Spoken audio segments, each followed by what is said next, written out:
trusted news source, ABC6 News at Noon. Hey, good afternoon to you folks. Thanks so much for joining us today for ABC6 News at Noon. I'm Casey Cantz. Boy, what a difference a day makes outside. We begin today with the weather as we take a live look outside on this lunch hour. Bright sunshine as we start to melt all that snow from yesterday. Meteorologist Skylar Spindler here with a first check of the forecast today. Hi, Skylar. Well, hi. Yeah, much nicer change today than what we saw yesterday. Here's a look at our weather headlines. So, rain showers will be moving in tonight, so enjoy the afternoon while you can. The nice sunshine, because that's going to move out. We've got the rain moving in. That next system after this next round of rain will come in on Friday. That one's going to bring us a wintry mix to the area. Now, we do have some watches and warnings in effect. We just have a small craft advisory, so if you plan on getting out on the water, just know that this is in effect until 7 p.m. on Thursday. So let's take a look outside at the Yagu Valley ski area. Lots of snow come down in the area, so that's good news for that area. And I guess we're not going to look at Mount Washington today, but we are going to look at our temperatures around the area. So we are in the 40s right now. Most of us are already in the 40s. A little bit to the north, we're in the 30s, but we're going to completely warm up for the mid 40s for today. Here's a look at our almanac. The average, we're looking at 44, but the record was set in 1972 at 66 degrees. 1980 had a low of 4. So good news, we're not near that. But hour by hour, moving into our afternoon, well, we are going to start to, we're about to top out for the day. We're going to see about 43 midday. And then by the time we get into that 5 o'clock hour, we're going to see a little bit of that rain start to move in later on this evening. We'll get down into those 30s tonight, but I'm going to have your full forecast and all about these systems that are going to be rolling into the area coming up here in just a moment. Thanks so much, Skylar. We'll check back in. Welcome on board. New today at noon. Black ice caused a 5-car crash this morning in North Kingstown. The crash happening around 6 this morning on Route 403 East at exit 3B. The North Kingstown Fire Chief says black ice coupled with sun glares and drivers failing to slow down factored into this crash. He said injuries were minor and no further information was released. Developing news that we're also following today. Providence police say a man was shot in the arm last night. They say this happened around 10:30 at the corner of Providence and Lockwood Streets. They said the man, whose name was not immediately released, suffered non-life-threatening injuries. No further information being released on this incident at this time either. In Fairhaven, a pedestrian seriously hurt after being hit by a car. This happened around 6:30 last night on Sconticut Neck Road. Police say the pedestrian was hit near the Friendly Farm convenience store and was taken to the hospital. The extent of their injuries unknown at this time. Fairhaven Police and Massachusetts State Police remain on the scene for accident reconstruction. A Massachusetts teenager who died after colliding with a dump truck while riding a moped has been identified. 17-year-old Rakeem Akil Austin crashed Tuesday morning just after 11 in the area of Washington Street near the Dedham-West Roxbury line. Witnesses on scene say the truck dragged the moped down the roadway after the crash. The 2 people in the truck remained on scene and spoke to police. At this time, no charges have been filed. Well, frightening moments Monday night in Boston after a close call between 2 planes at Logan Airport. Officials say the pilot of a Learjet took off without clearance at the same time a JetBlue flight was preparing to land on an intersecting runway. This was just before 7 o'clock. According to the FAA, air traffic control instructed the pilot of the Learjet to wait on the runway, which they repeated back, but still tried to leave. The pilot of the JetBlue plane, really the real hero here, was able to adjust their aircraft as the intersection was crossed. The pilots did a really incredible job. I mean, we came in, it was a scary situation, but it was very smooth. Like, it wasn't like it was a jolting experience. It wasn't a jerky experience. We just went back up into the air and came back around and landed. Wow. According to a flight data tracking service called Flight Radar 24, the planes were just 530 feet apart. Think about that. This close call at Logan, just the latest near miss involving commercial aircrafts in the past few months. You've been following along. There was that one at JFK Airport in January, a second one in Austin in February, and a third off the coast of Hawaii in December. Checking political news now today. The city of Attleboro has a new mayor. The voters picked Kathleen DeSimone to lead the city on Tuesday. The 2-term city councilor up against acting mayor Jay DeLisio, former city councilor John Davis, and Timothy Barone. DeSimone just gaining the edge over Delisio with less than a 400-vote difference. Yesterday's election was to fill the seat held by Paul Heroux, who of course left office after being elected Bristol County Sheriff. New Bedford voters in Ward 3 also heading to the polls yesterday to pick their next city councilor. Sean Oliver beating out Carmen Amaral, taking the seat vacated by former councilor Hugh Dunn. Well, the conservative justices on the U.S. Supreme Court appear skeptical of President Biden's plan to forgive millions of dollars in federal student loans. Lawyers on both sides of the issue laying out their arguments yesterday in two legal challenges trying to block the plan. Now millions of Americans eligible for debt cancellation will have to wait until this summer to find out whether the Supreme Court will allow the program to move forward. ABC's Faith Abube in Washington today with details. This morning, the fate of President Biden's popular student loan forgiveness plan now squarely in the hands of the Supreme Court. For more than 3 hours Tuesday, the conservative justices casting doubt on whether President Biden has the legal authority to wipe nearly $500 billion in federal student loans with just a stroke of his pen. I think most casual observers would say if you're going to give up that much amount of money, if you're going to affect the obligations of that many Americans on a subject that's of great controversy, they would think that's something for Congress to act on. Critics calling the plan a scam, an unfair giveaway that would overlook some Americans like those who already paid back their loans. And there are the indirect costs, like the fact that the president's student loan giveaway is likely to prolong our current inflation crisis. According to the White House, 26 million people already applied for relief and 16 million were approved before the two legal challenges halted the program. You go to school to get a well-paying job, but you're also digging yourself a hole of enormous debt, and it's hard to crawl out of. Justice Amy Coney Barrett and the three liberal justices zeroing in on the legal standing of 6 GOP-led states suing the Biden administration, suggesting none would suffer direct harm. Usually we don't allow one person to step into another's shoes and say, I think that that person suffered a harm, even if the harm is very great. Protesters gathered outside the court as the conservative majority now appears poised to crush the loan forgiveness plan. And White House sources tell ABC News that they're confident they can win this case. A decision is expected by the end of June, and right now the White House insists there is no plan B if they were to lose this case. In Washington, Faith Abube, ABC News. Much more still to come today on ABC6 News at noon, including tragedy in Greece after 2 trains collide in a fiery crash. We've got the latest today on rescue efforts there. And later, we'll rejoin meteorologist Skylar Spindler to talk more about this gorgeous first day of March. Look at it out there. She's also going to let us know how long we'll be able to enjoy this. Stay with us.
Welcome back. Following news from around the world today, a head-on train collision in Greece leaves at least 36 dead and 85 people injured. Multiple cars derailed in the overnight crash, some bursting into flames. Now Greek police say a station master is under arrest. ABC's Lindsay Watts has the latest today.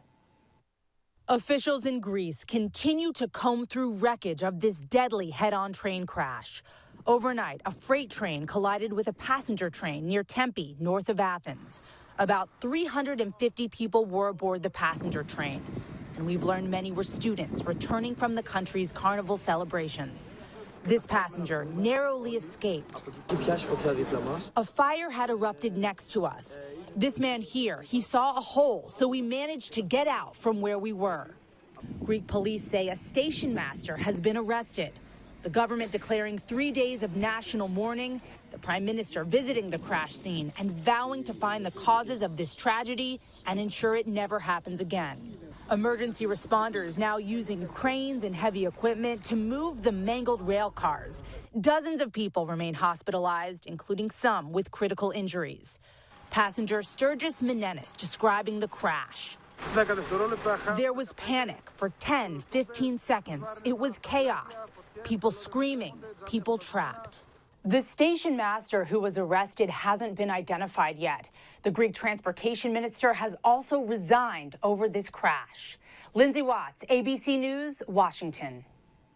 More still to come today on ABC6 News at noon. We're going to send it back over to Storm Tracker meteorologist Skylar Spindler. She's back with us.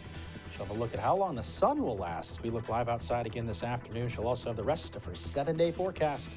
It's all on the way. Later, if you feel your kids spend too much time on TikTok, the app seems to agree how they plan to combat doom scrolling.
Well, based on how this tower cam looks, you wouldn't know it was in the low 40s right now.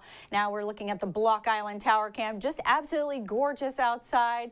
Nice sunshine. However, if you plan on getting out on the ocean today, just be aware that there is an advisory until 7 p.m. for small craft. And again, that is till tomorrow, Thursday at 7 p.m.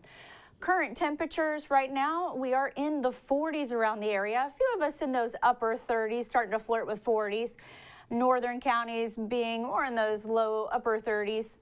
But here's what we have coming in next. So we're taking a look at the water vapor. So it's been much drier for today. So we've seen the sunshine come out. And now that's moved off. But now what we're watching is the system out to the west. Now this is going to start to move across into our area, and that's going to bring us some wintry mix as we get into the weekend. So we're going to have a system after another system, and then finally we start to clear up.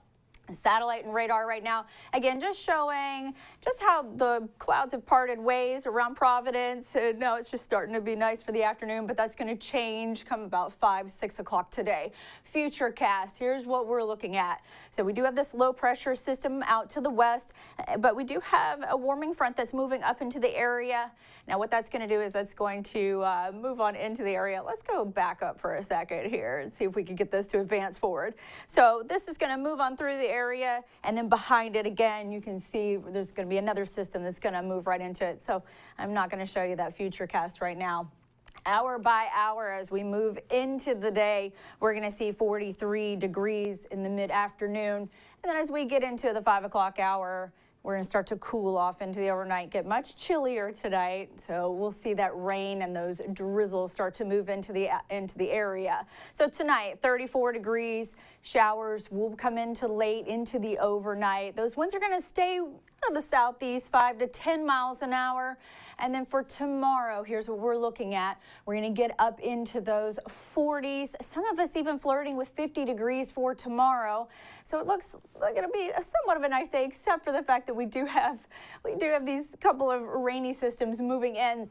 But here's the thing, spring is going to begin in 19 days. So if we could just get through the weekend with these couple of systems that are coming through, and again, the one that's going to be moving in on the weekend, that's going to bring us a wintry mix, mostly going to be affecting anything north of 90.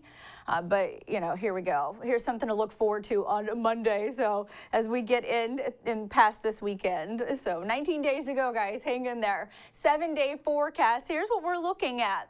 So 42 roughly for the high. We've got that snow that's melting, so we've had some of it hanging out, you know, on the ground. That's been melting. That's going to refreeze and get close to freezing tonight. 34 degrees in the overnight. Rain moves in. We do have those showers tomorrow, and then 48 for the high. But as we move into Friday, that's when that wintry mix is going to start to move into the area. We do peak at 38 for the high for the day. However, that mix will start to move in. Mostly our southern counties and more to the southwest is going to stay mostly rainy. However, if you head more to the north and to the west, that's where we're really going to see that wintry mix. And that's going to stick around through Saturday morning. So that rain and that wintry mix will stick around. We'll get up to 40 for the high. Moving into Sunday, 38 because that cold front moves in. But by Monday, the good news, 46 degrees. So we start to get a little bit of a break. However, the wind does roll into the area on Tuesday. But after this, you guys, we should be on the home stretch. Good stuff. Pretty active. 7-day there. Skylar, thank you very much. Still to come today on ABC6 News and Noon. TikTok now looking to help you with your kids' endless scrolling. We'll tell you about their new plan, plus some good news for the housing market, but potentially bad news for buyers. We'll explain just ahead.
Welcome back. In consumer news today, it's common for teens to endlessly scroll on TikTok, and the app is doing something to combat that. The social media platform says in the next few months, users under the age of 18 will only be allowed 1 hour of screen time. Once the hour is up, users will be prompted to enter a passcode to extend the time. Now, this setting is able to be turned off, but teens who spend more than 100 minutes a day on TikTok will be asked to set a daily screen limit. More Americans are looking to buy homes. The National Association of Realtors says its index of pending home sales jumped more than 8% last month. That is the biggest increase in more than 2 years. There are still concerns, though, that rising mortgage rates could slow the housing market down. How about apartment rates, though? Yeah, they are falling over the last 6 months as construction on new apartment buildings continues, adding to the supply. Median rents in January coming in about 3.5% lower than August. ABC6 with a focus on your health. More than 6 million adults have heart failure in the U.S. That's according to the American Heart Association. This condition makes it more likely for patients to suffer a stroke and heart attack. But there's a new study out that finds a cell therapy may reduce those risks. The procedure involves adult stem cells from bone marrow. It's administered directly into an inflamed heart through a catheter.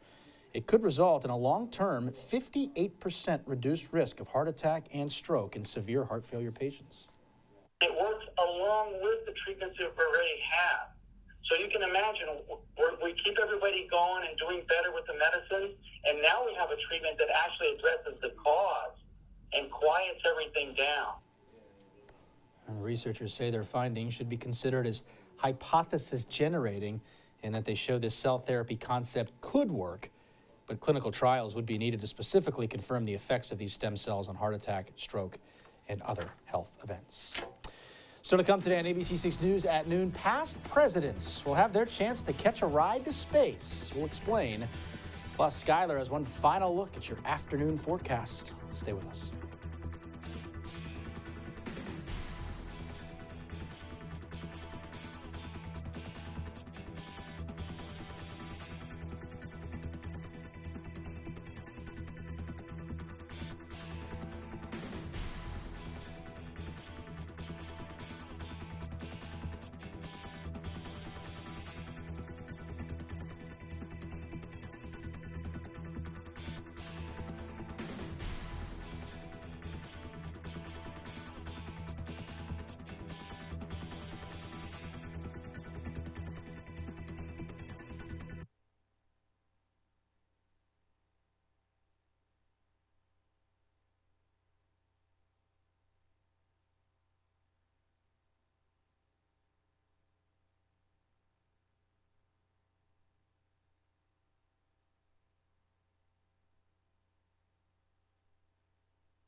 Well, we had to talk about this today. What a story. DNA samples from some former presidents are about to take a trip far, far away as they get launched into space. Celestic, a space burial company, they are. They're sending the remains of George Washington, Dwight Eisenhower, John F. Kennedy, and Ronald Reagan on a flight. And how fitting, the company announced the launch on February 20th, of course, President's Day. DNA samples from some non-former presidents will also take part in the trip, including some popular names from Star Trek. Wow, really cool stuff here, certainly. Skyler, let's get one final check of that forecast today. The sun is shining out there right now, a lot different than yesterday, you could say, hoping to melt some of that snow. Yeah, definitely a much different view than what we saw yesterday. Drier today, but the next round of rain is going to move in tonight and tomorrow. You can see here on the Futurecast how that low pressure system moves off. See that rain move in, and then that next round is going to start to approach us on Friday evening and into Saturday. So here's a look at that 7-day forecast. You see today again, we're going to get up to about the low 40s for the high. Tomorrow, 48, those AM showers. For Friday, we do have that wintry mix moving in. It's going to linger into the overnight hours and into Saturday, but we finally start to clear up on Sunday. Monday, we do have a break, a little bit warmer, 46, and then some wind moving in on Tuesday. But, you know, it is a very active weather forecast right now. So let's just get through this week, and then we're on the home stretch after this. That sounds good. Appreciate that, Skyler. Thank you. Appreciate you folks for watching as well. The news continues. First at 4 on KC Cans. We'll see you then.